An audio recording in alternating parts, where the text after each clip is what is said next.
44 years back when I had a baby girl.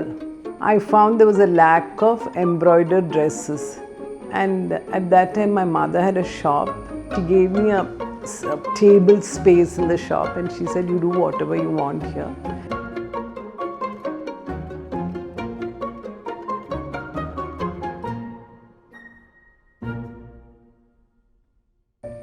So what I would do is I would go to shops, buy small pieces of cloth, go to tailors, one tailor get one dress stitched with one tailor, another dress stitched with another tailor. Like that I would do, and go and keep it in that, on that table, and I could sell that. I went to convents to get people who could do embroidery. At that time, some of the convents, they were sending off women because they didn't have enough work to give them. So these women, they took a house on rent nearby and they started working for me. All unmarried girls. So they found this place very safe because I didn't employ any men at that time. Once they get married, they would move on. One of the ladies who got married, after about 5-6 months, she came back to me. She said, I don't have money in my hand. I said, what do you mean? She said, no, my husband gives me everything. We've got everything in our house, fridge and washing machine. And I always used to buy, specifically, she said, Fair and Lovely for myself. Because he'll ask, why do you need it? You know, that type of. So I said, how can I help you? She said, I'll take some work home and do it for you. And so slowly when these ladies, when they got married, they would all ask me whether they could take work home. And guys are so insecure, they don't want them to go out because they feel she'll fall in love with somebody else. They'll say, husband bashed me up. They have to sometimes work without their in-laws or their husband knowing that they're making extra money. Just the other day, one lady came here. She came with her mother-in-law.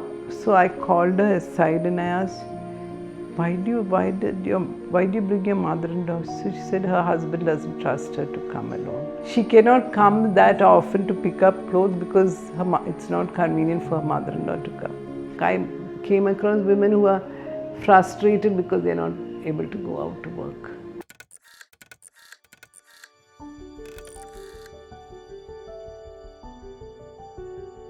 The units outside grew. In their house, they would call 4-5 people, sit together, stitch. And that's what we call a unit. We had Gudalur, we had near Trivandrum. It's called Valyavilla, Trichur. We had Cochin, around Cochin. Perumpadappu, Chellanam, Alappuzha, Thuravoor ഇത്രയും സ്ഥലങ്ങളിൽ Sunday കൊണ്ടുപോയി കൊടുക്കും. Teresa started working about maybe 35 years back or more, and she's very passionate about teaching new people. And ഇനിയും പിടിച്ചാൽ ഇനിയും കിട്ടിയാൽ പിള്ളേരെ പഠിപ്പിക്കാൻ എനിക്ക് ഇതുണ്ട്. People who do embroidery, they don't do smocking. The people who do smocking, they don't do embroidery, and they don't stitch also. So everything has to come back here. So they do embroidery and then we bring it back. Then we send it for smocking, they bring it back. Then we send it for stitching, they bring it back. Then we send it for buttons, they bring it back. ഓരോ സ്ഥലം കയറി ഇറങ്ങി അതിങ്ങനെ colour പറഞ്ഞ് stitch പറഞ്ഞ് കൊടുത്ത് അവർക്കത് കാണിച്ചു കൊടുക്കും. വൈകിട്ട് അവിടെ തയ്ച്ച് വച്ചിരിക്കുന്ന സാധനങ്ങൾ ഇങ്ങോട്ട് കളക്ട് ചെയ്യും. തിങ്കളാഴ്ച രാവിലെ ഇവിടെ അത് ഞാൻ കൊണ്ടുവരും. ഞാൻ ഏറ്റവും ഫസ്റ്റ് ഇത് തുടങ്ങിയപ്പോൾ ബൈക്കിനാണ് പോയിക്കൊണ്ടിരുന്നത്. 2 വശം തൂക്കിയിട്ട് വട്ടം ഇരുന്ന് ഇങ്ങനെ പിടിച്ചാണ് കൊണ്ടുപോണത്. അത് കഴിഞ്ഞ് പിന്നെ വർക്ക് കൂടി വന്നപ്പോൾ ഞാൻ ഓട്ടോയിലാക്കി. അത്രയും പീസുകളും അത്രയും ഇതുമൊക്കെ ഇവിടെ വന്നപ്പോൾ പിന്നെ ഓട്ടോയിലും പറ്റില്ല. അപ്പം കാറാക്കി. ഇന്ന് രാവിലെ 6 മണിക്ക് പോയിട്ടുണ്ടെങ്കിൽ വൈകിട്ട് രാത്രി ഒരു 10 മണിക്ക് തിരിച്ചെത്തും. But everything is given out except the cutting, and the quality QC, the quality checking is done here. Sometimes when you give 100 dresses for embroidery, sometimes only 80 comes back. So to keep track of this type of thing, we had to get software developed, and they can't afford to give me money as a security for the fabric they're taking. It's all risk. In Cherthala, where the fisher folk, they do a lot of work for me. So during the fishing season, they don't have time. But the minute everything stops, they start stitching. And we get so much of stock which we don't need at that time. But then the understanding between them and me is that they can give it to me and I paid them. ചിലപ്പോൾ ഈ കൊണ്ടുപോയി കൊടുക്കുന്ന വീടുകളിൽ ചിലതിൽ കരിയാവും, ചിലത് കത്തിപ്പോവും. അപ്പം അത് ഏത് വീടാണെന്ന് നമ്മൾ നോക്കുമ്പോൾ അവിടെ ചിലപ്പോൾ ലൈറ്റൊന്നും ഉണ്ടാവില്ല. അപ്പോൾ നമ്മളോട് അവർ പറയും, ഇങ്ങനെ വിളക്ക് കത്തിയതാണ്, തയ്ച്ചുകൊണ്ടിരിക്കുമ്പോൾ വിളക്കത്ത് കത്തിയതാണ്. അപ്പം നമ്മളത് മാഡത്തിനെ കൊണ്ടുവന്ന് കാണിക്കും. മിക്കപ്പോഴും മാഡം കാശ് കൊടുക്കാനേ പറയുള്ളൂ. So when this dress goes for production, it goes to different units, and it is very difficult to tell each unit what to do. So on base fabric we write down everything and we pin it onto the dress. It's almost like a person talking to them what to do. So even when we have to repeat it after some years, we just have to look at this tag. Madam ആഴ്ചയിൽ കാശ് തരും. അവർക്കതൊരു ഭയങ്കര സന്തോഷവും ഭയങ്കര ഇതെന്ന് പറഞ്ഞാൽ പറയാൻ പറ്റൂല. Somebody told me, you have spoiled the women. I said, maybe I've spoiled, but I wanted this bit to be according to their timetable, not to my timetable. I've always wanted to find out what they could do, their strength, because it's not at factory mode. I mean, the joke in the family is I don't know how to thread needle, but I'm doing this. But if I take a garment, I can find out there's fault in the garment, and I can tell my cutter that okay, this armhole is not right, you have to do. It's just experience. I didn't learn anything. 1984, we started our MG Road shop. If a mother comes, a new mother comes, everything was available at the shop. That was one of the incredible things that Anu Jose did. It was the first shop which was only for babies. Other shops had little counters, but they were made with the synthetic material which the babies never liked wearing. We were selling all over India.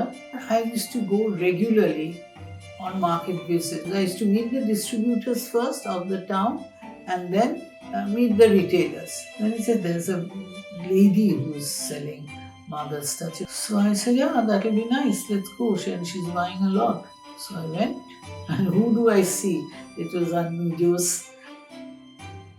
I remember there was one customer, we used to call her Mamudisa Cherti, because every time she used to come, she used to bring her box and she'll say, fill this up. And then my sales girl would phone up and tell me, Chechi, today Mamudisa Cherti had come, our stock is over.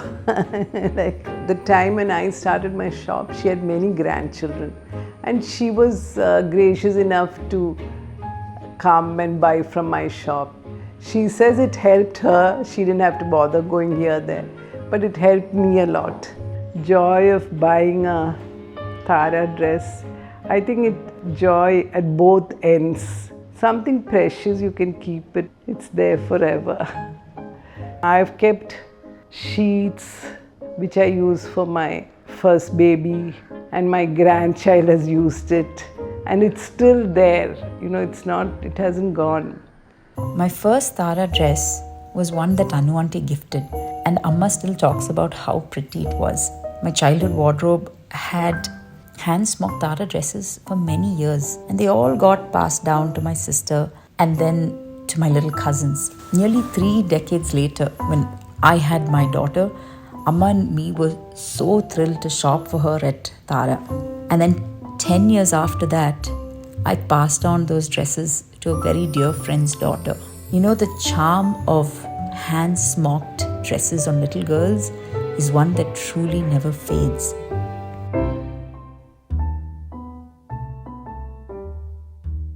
Every evening I used to be in my shop, whether there's a kalyanam or any function, I used to miss that to be in the shop. My children also, I used to take them, and some customer will say, my daughter's around this child's age, and then I used to make them wear the dress as models for the.